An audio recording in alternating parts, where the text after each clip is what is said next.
타인들 같은 경우는 아무리 그렇게 이제 상처를 주고 해도 뭐 술 한잔 마시면 또 나아질 수도 있는데 오히려 가족이나 친족 같은 경우는 완전히 원수가 될 수 있는 확률이 더 높은 거라고. 그러니까 말씀하신 대로 가족 사이에서 어떤 대화가 그냥 너무 가까운 사이다 보니까 말 한마디가 그대로 이렇게 칼날이 되어가지고 큰 어떤 그 상처를 주는 게 많은 것 같습니다. 보니까. 자비도량찬법에도 지금의 이 생의 원수가 전생의 친족이라는 이야기가 있어요. 그걸 가만히 생각해보면 그건 틀림이 없는 것 같아요. 왜? 지나가는 사람이 그냥 어디에 허공을 해치해서 외친 소리에 내가 그렇게 마음 상하지 않거든요. 10년에 한 번 보는 사람 때문에 마음 상할 일은 더군다나 없고요.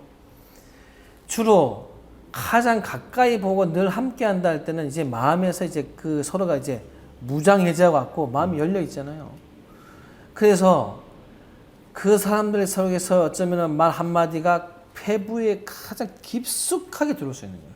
이 가족과 친척 가까운 사람들은 맞대어 있는 거예요. 완전 의지해서. 그러다가 한쪽 빠지면 어떻게 되겠어요? 크게 넘어지는 거예요.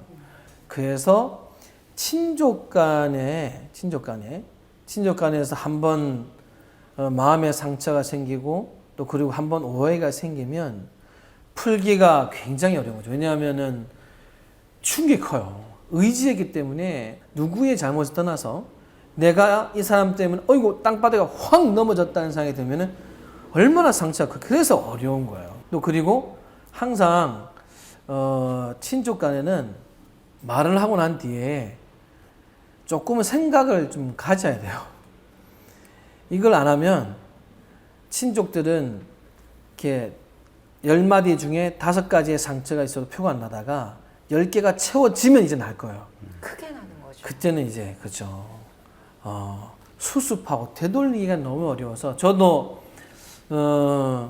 뭐 진짜 뭐 몇십 년에 한 번씩 보는 도반에게 상처받을 일은 없지만 사형사자한테 상처를 주거나 받을 확률이 훨씬 커서 그래서 부처님께서도 여기서 친족, 친구, 이웃까지도 지인까지도 포함을 해서 항상 이 행동 여기에서 나는 이 5가지 의무식을 봤을 때는 그런 게 다 배려되어 있는 말이죠. 예.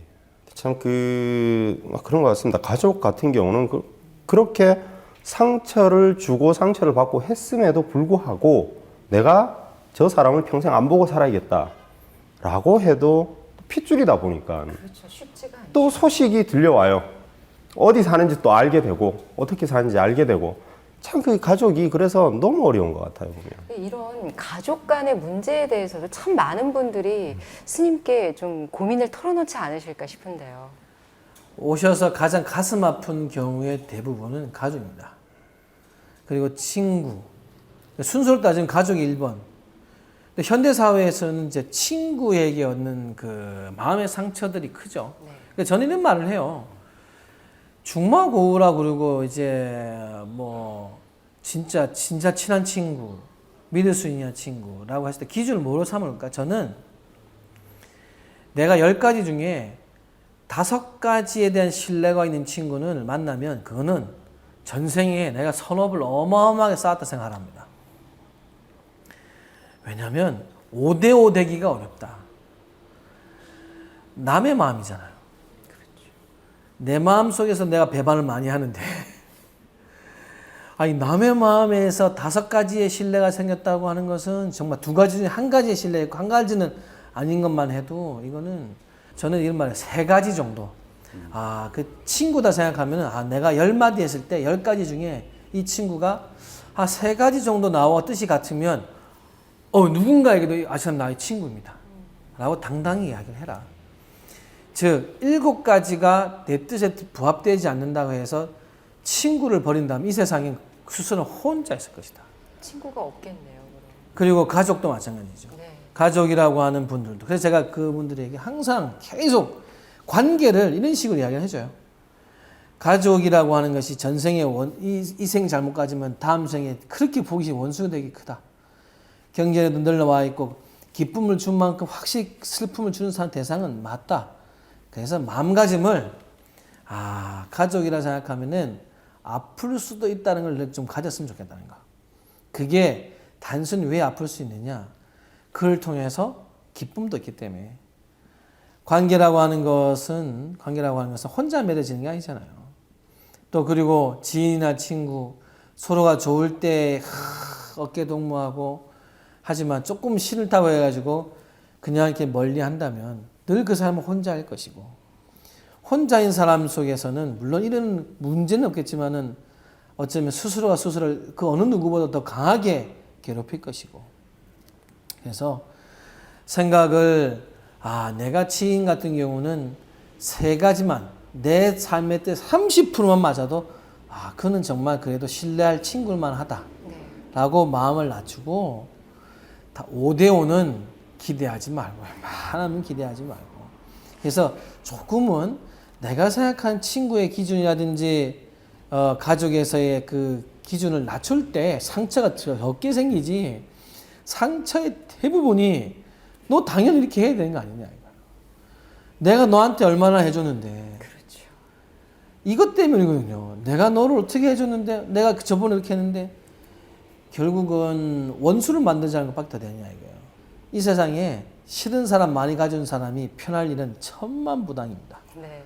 그래서 마음에서 조금은 제가 이렇게 설명을 드리면서 이렇게 좀 과하게라도 해야 그 기대치가 깎이기 때문에 제가 그런 말 하죠. 5월이 가정의 달인데요. 어린이날, 어버이날, 부부의 날까지. 이러다 보니까 경조사가 기쁘고 즐겁게 가족들이 모이는 시간이 아니라 아까 스님께서 말씀하셨잖아요. 내가 너한테 얼마를 해줬는데 너도 이렇게 해야 되지 않겠니? 서로 기대하시는 것도 또 기대하는 것도 많게 되는 참 씁쓸한 달이 되지 않나라는 생각도 들더라고요. 이 육방영양에 제가 이렇게 보면서 방일해서 보호해 주는 거, 그 사람이 이제 막 잘못 사는 것을 보호해 주는 거, 그리고 손재에서 그 사람이 손재에서 보호해 주는 게 도리에 들어가 있어요. 가족이 만나서 그 사람이 손해되는 것을 보호해 준다는 입장으로 자꾸 이렇게 마음속으로 자꾸 생각을 하는 거하고, 네가 나한테 도움되는 걸로 생각할 때하고의 마음가짐에서 서운하고 서운하지 않음이 생길 때 어느 정도 그게 있어요.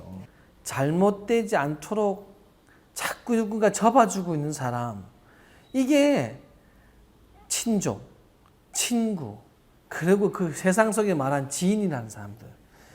우리가 가족과 지인에서 특히 오늘 이 부처님께서 하신 말씀처럼 그 지켜주려고 하는 마음.